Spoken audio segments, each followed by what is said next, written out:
We're going to win so much, you may even get tired of winning. And you'll say, please, please, it's too much winning. We can't take it anymore. Mr. President, it's too much. And I'll say, no, it isn't. We have to keep winning. We have to win more. We're going to win more. We're going to win.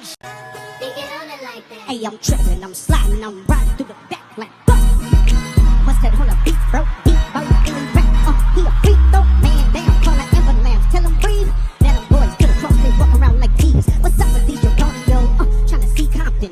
In the street, can hate me, pump them all in they mama. How many options you really got? I mean, it's too many options. What's up?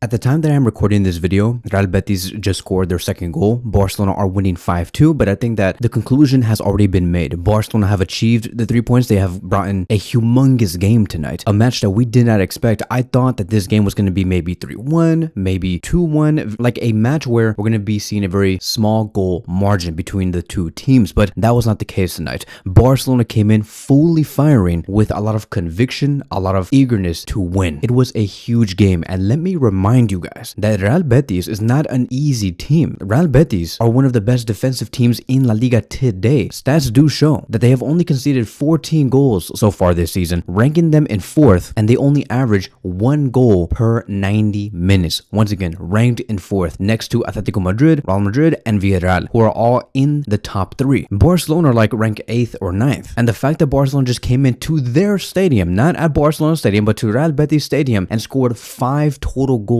against them, it goes to show that Barcelona's level is getting higher and higher by the minute. And not just that, but Barcelona are doing all of this without Dani Olmo, without Fermin Lopez, without Frankie de Jong, without Lewandowski, without Rafinha. None of them started in this game. We saw a starting 11 that just looked so out of the ordinary. A lot of people did question what was Hansi Flick thinking, but only to find out 45 minutes later that Hansi Flick produced a masterclass alongside with his players. I would even say that this was also one of the youngest Barcelona teams that we have seen get assembled into the 11. And wait, I'm not done. Barcelona were actually at one point in this game 1-0 down and only 6 minutes into the game. So there were so many things going up against this Barcelona team already. The fact that they conceded a goal early, the fact that this was a very young team, the fact that we did not have the best starting 11, the fact that Real Betis had the best, if not one of the best defensive teams in La Liga. Statistically speaking, this was supposed to be a game where Barcelona maybe barely won, maybe 2-1, maybe Real Betis tied the game 1-1, ended 2-2, something crazy like that. But no, Barcelona won 5-2, and thanks to Ferran Torres as well, who started in this game, scored a hat-trick, near a perfect game, now puts him at 11 goals in La Liga so far this season, with 17 out of 22 passes being completed, 1 chance being created, 5 shots on target. All of his shots, by the way, were on target. Like, it was 5 out of 5, 100% completion rate, 1 defensive contribution, 32 touches, 2 passes into the final third, 1 clearance, 1 headed clearance, and 2 recoveries. At that point, when Ferran Torres scored his hat-trick, within a span of 15 minutes, by the way, Lewandowski was not even needed. Ferran Torres scored on the 11th minute, 2 minutes later he scored on the 13th minute, and then on the 40th minute he scored his 3rd goal. Roony Bardghji as well found his 1st goal in La Liga, scoring on the 31st minute after seeing a beautiful Pedri assist, and then Lamine Yamal just knocks it down completely for Barcelona, scoring a penalty on the 59th minute. I also want to congratulate Pedri, who ended with 2 assists tonight, assisting multiple players. He had 40 out of 44 passes being completed, 2 chances created, 1 defensive contribution, 54 touches, 2 out of 3 accurate long balls, 4 recoveries, and 1 clearance. Pedri was a monster tonight. I will put Pedri as one of the MVPs alongside with Ferran Torres and Lamine Yamal, because Lamine Yamal also played in the number 10 position. Lamine Yamal, seeing those areas on the pitch, I believe did surprise Real Betis a lot and is one of the reasons why Barcelona were able to be so dominant and Betis just could not respond. It was a very similar situation to how Barcelona debuted Messi in the false line role against Real Madrid, and Real Madrid were like, okay, so who do we defend? Like, am I supposed to be dropping back? Am I supposed to be stepping up to guard Messi? Like, what's going on here? What position is he playing?